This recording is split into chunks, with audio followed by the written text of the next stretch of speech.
Now, I'm going to talk about Article 32, which everybody talks about the technical controls. I'm going to talk about the organisational controls. So we'll do a bit of a gallop through Article 32, what message we're trying to get out, what approaches we can use to get that message out, how we can deliver and embed that message, and then evaluating the effectiveness of the messaging tools that we've used.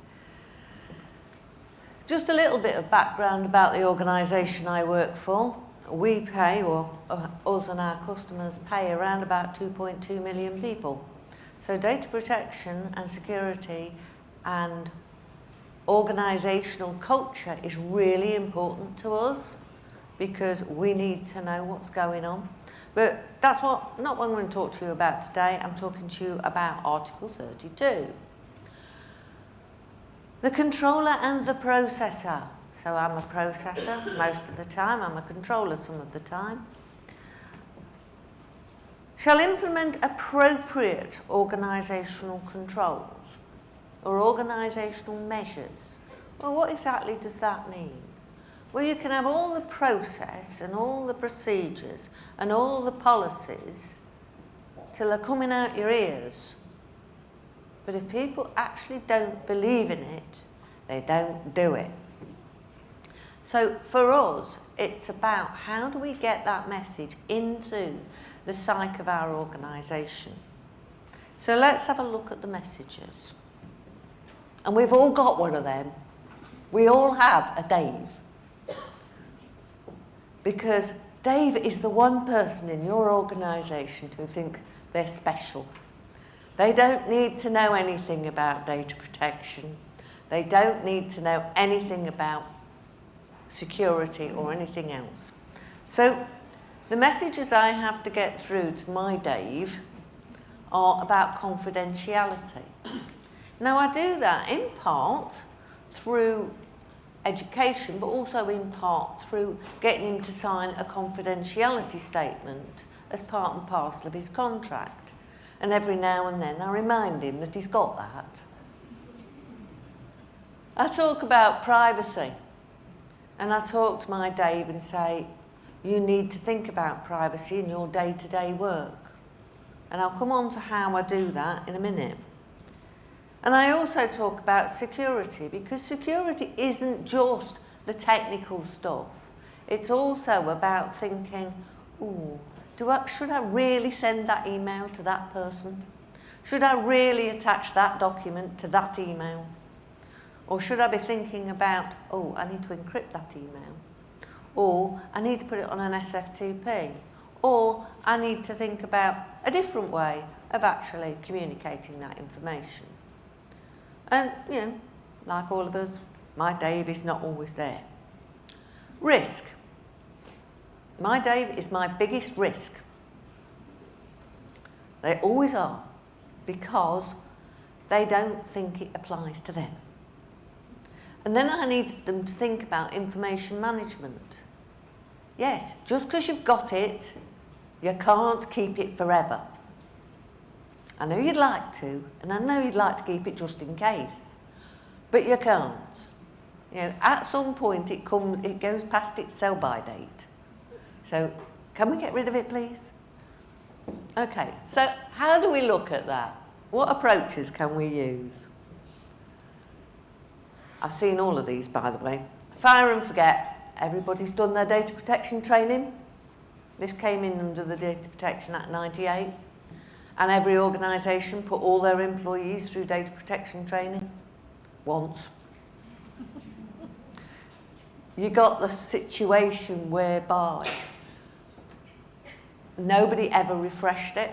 And then the ICO came along and did an audit on you and said, when was the last time anybody had any data protection training? And everybody sort of winced and went, about 5 years ago, or even longer. So actually, fire and forget, whilst it's an option, it's not necessarily one you want to use. You can drip feed stuff. A little bit here, a little bit there.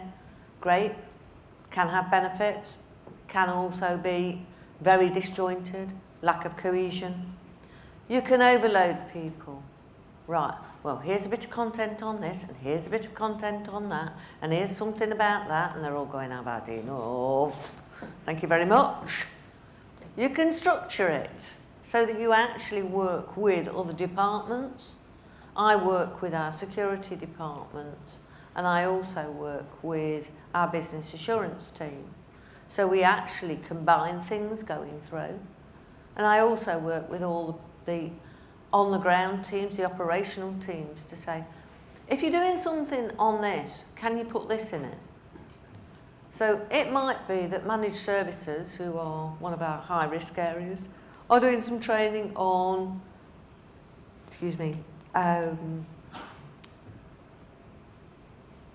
lost my train. Right, yeah, our managed services bunch might be doing some training on data transfer and how they send stuff backwards and forwards. And I might just put one slide in there and say, can you talk about the security and data protection implications of this? Just so that we refresh as part and parcel of the day-to-day training that they have on process. Okay, so what are the components? These are components that we've used. Training. Everybody who joins our organisation goes through training for induction. That tells them about the organisation, it tells them about the policies and procedures that we adhere to, your dress code, all the other sorts of things. In fact, you're not allowed to walk on the lawn. We have a very nice lawn. Things like that. And also they do their data protection training on induction. They also do it annually, along with their security training, along with various other stuff. We also do ad hoc stuff. So based on our incident log, and we get an incident every week of the, I've sent an email to the wrong person type, or I've attached a document to an email that I shouldn't have done. And we record all of those. They're not major breaches, they're very, very small, but we record them, and what we do with that is then take it and say, right, these are the areas we need to put into the next lot of training. These are the areas that we need to go and talk to that bunch of people about, because actually it's an inherent problem. We need to address it. Goes back to Dave. Dave lives in 2 departments in our organisation, and our Daves get special treatment. That does not mean I kick 7 shades out of them. I think about it sometimes. And then we do ad hoc training and we do specifics. So again, back to what's on the incident log, do I really need to go and do something about it? So training is one aspect. Posters is another one. Now, if you put posters up and leave them there forevermore, those posters have absolutely no value after the first week because people just slide on past them. So what we tend to do is we put posters in stairwells. Another good place is in lifts. People are standing there, not doing a lot. They'll read a poster. The back of toilet doors is one that we wanted to use, but we weren't allowed. But, you know, you've got a captive audience. And as long as you keep changing them, it's fine. There are benefits to posters. The other place we put them is above the coffee stations in the canteen. So we have rolling notice boards. So that's the other place we put them. There are huge benefits to them, but the disadvantages are you have to keep changing them, or otherwise they lose their efficacy. Okay? So that's posters. My other great one is our champions. We don't have very many, we have 1 per department. These are the people who actually take the message out, but also bring you the information back in, because it's really important that you understand what's happening out in the business. So taking that sort of approach, it allows you to actually go forward and say, right, okay, what are the major issues in your area of work? How can we help? we've had these issues in other parts of the business, how's that impacting you? And some of the things that we've done as a data protection team, there are two of us, so we are a team, is to actually say, okay, we need to look at data destruction. So we have customers, unfortunately, some of them have the thought that they might want to leave us. We don't like it when they leave, but they leave us. So we send them a letter saying, would you tell us what you want us to do with their data? Or your data, actually. Do you want us just to send it back to you? Do you want it manipulating so you can put in something else? Do you want us to give you a read-only license for the next 7 years, etc.? So we look at that sort of thing. So we looked at the process for terminations, and we got every one of our champions from all the departments together to say, what should the process be? To get from, we know they're terminating, to they're actually terminating, to sending the data back. And how does that impact the different services that we give?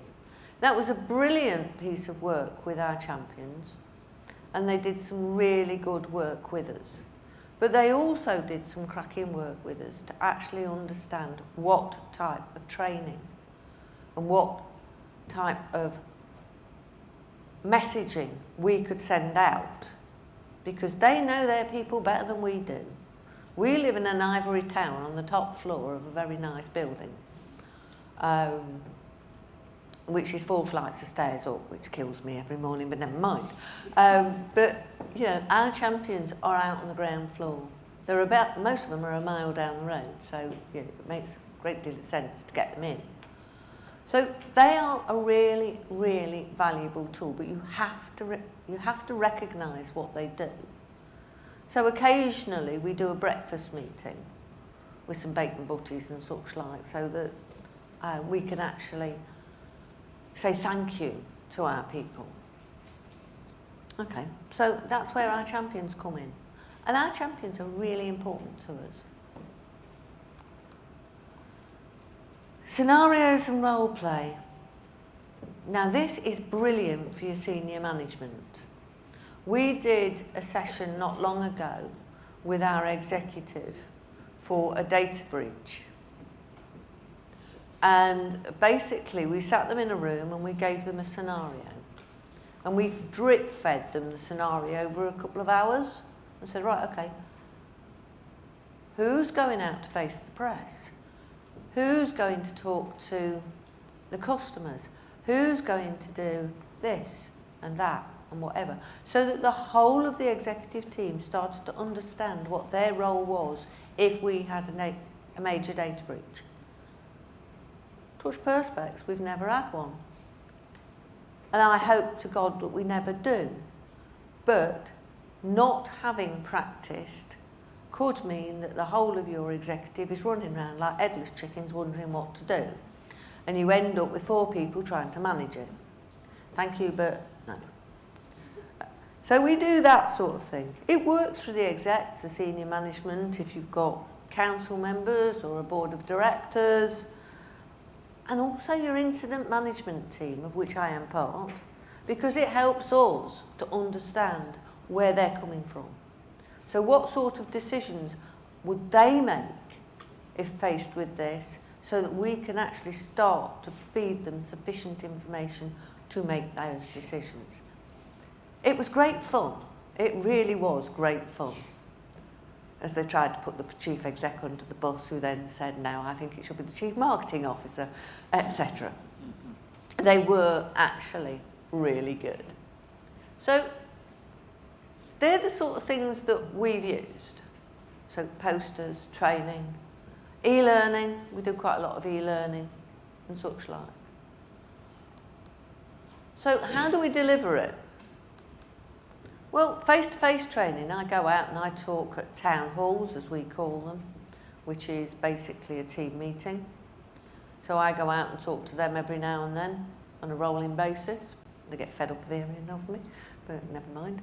I also go out and talk about one-to-one stuff where somebody's got an issue. They usually come to me rather than me go to them. Do quite a lot in relation to the sales process. We also use nano courses and e-learning. Watch this, I think it's hilarious.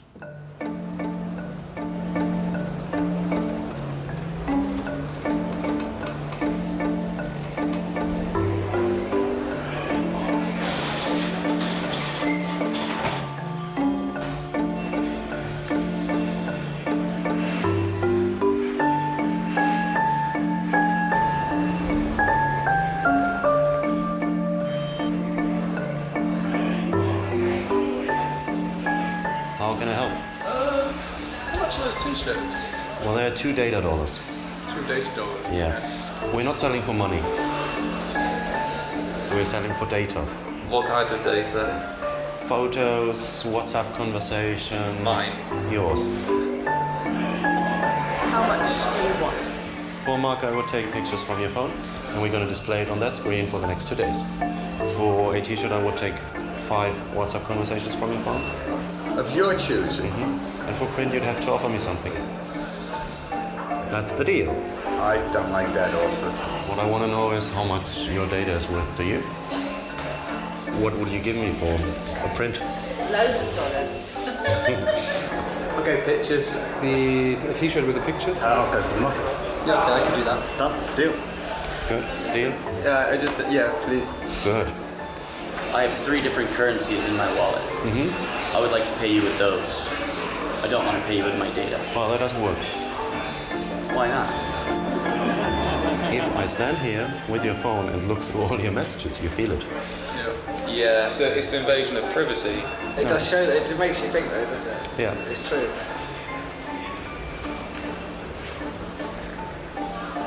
Can I open this? I'd rather you didn't. I think I'm going to walk out without it. No, that's fine. Okay, thanks very much. Thank you.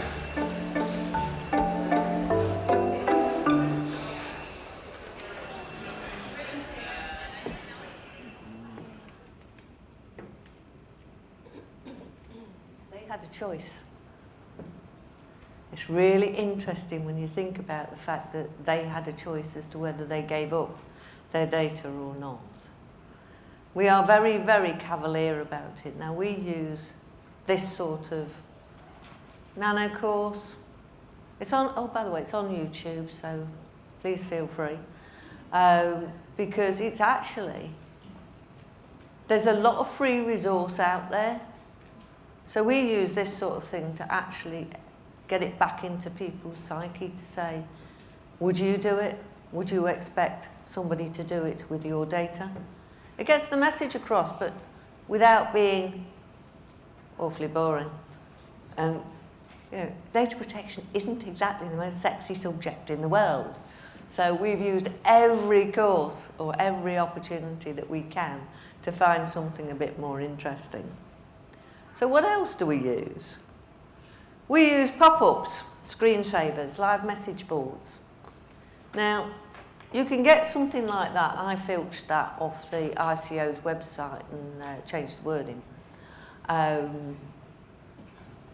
you can get that sort of thing. And you can get that put on somebody's screen as a pop-up using group policy.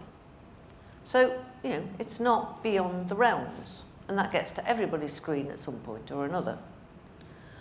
We also use things like live messaging. So we send it out on boards, whatever, where we can actually say, here's a short video, here's a short nano course, please do whatever. Small, short quiz afterwards to make sure that you didn't just put it on snooze while it was on. We do like to make sure they do take notice of it. And one of the other things we do, and this is out of our induction, is that we talk to people about what happens if you don't go through a mandatory policy or mandatory training. And we're a bit mean, because that's what we do. We lock them out. basically the screen goes blue. If you've got three, all three screens go blue. And you can't do anything until you've actually read and understood the policy. It's a bit nasty, but sometimes it's necessary. And what we found is that we can boost productivity or compliance significantly by using something like that. To get my last 10% of the data protection training for this year, I actually put a screensaver or a screen lockout like that across everybody's screen every time they logged in. So every time it closed down and they had to put their password back in, it locked them out saying, "You are not compliant," in big red letters, which is not very good when you're in front of a customer. But there you go. It's the only way that it worked, but it worked. The other thing we do is use things like the Data Privacy Day, which is January the 28th every year. And basically, there's loads and loads of free resource in this. They give you loads of posters, they give you lots of messaging that you can use. And the same applies to the National Cyber Security Month, which was last month. And again, they give you loads of posters and what have you. So, Stay Safe Online is the Data Privacy Day, and the National Cyber Security Bunch, if I could read it, but I can't. Again, it's there. These aren't necessarily British, but they are picked up by the British. But they make life easier because you've then got ready-made content that somebody else has put all the work into. Because putting together a training course or a poster or a message is significant amounts of work. And I don't know if you're anything like us, but trying to get our marketing department to do anything for me is virtually impossible. Because they're marketing to the outside world. They don't consider the inside world to be as important. We do. So, which way do we go with all these different approaches? Well, we use a layered approach. Cake, my favourite thing is cake. I love cake. In that we might start with some e-learning. We might then do a screen pop-up. We might then reinforce that with something from security on the same sort of message. So if I'm doing data protection, security might do password controls or remote working. And we'll put content out that actually rolls and reinforces the message over and over again because it makes it stick. For me, that's really important because I don't want to be having the same conversation with Dave this time next year as I had with him this time this year, because I've got new Daves coming in. So, you know, I like to move them on to not being Dave. I also think it's incredibly important that people think about privacy, data protection, security, as they do their day job. But getting them to think about what they do in their own personal life also helps them to think about what they will do in their working life. So a bit of a plug for the people that we use to actually deliver most of this is Meta Compliance. We've been really pleased with this. It allows us to deliver nano courses, it allows us to deliver policy, surveys, quizzes, and all sorts of other stuff that makes it very, very simple for us. Being a team of two, we haven't got the resource to do shed loads of stuff. So they've done quite a lot for us. So coming towards the end, because I'm noticing I've only got 6 minutes left. So what about the evidence? If you get audited by the ICO, God forbid you ever do. It's not a nice experience. They come for 2 days, but it takes you 6 weeks to actually collate all the evidence that they want. And then they ask you for it again. That's not fair. They were pretty good the second time around. But the first thing they will ask you is, how many people have done their data protection training? Can you evidence it? Well, we can. Because every time somebody completes a course, it goes on to our stats. This was one of the reasons why we bought Meta Compliance, was to actually be able to say they've done it. Now, that large orange block is now significantly smaller, but I don't have to do any work, which for me is the important thing. Okay, so today we've looked at Article 32, which says we have to have organisational controls. We've looked at the sort of messages that we have to give to our Dave and the approaches that you can use to do so. We've looked at delivery and how you embed the message. And evaluating the effectiveness, well, A, can I actually evidence that people have done it? And B, have I seen a change in culture? That's really difficult to measure, but what I am seeing is that people are thinking before they act and are coming and asking more questions. So actually, I think that our training regime and our compliance to the organisational controls needed in Article 32 is increasing. Any questions? Or have I stunned you all to silence? No, I think they're all taking notes of all the free resources and things that they want to put in place. Oh, probably this afternoon and tomorrow morning. Lesley is a gold mine full of information. So do try and catch her if you have got more questions. I think we've got one break left. We have. But thank you very much, Lesley. You're welcome.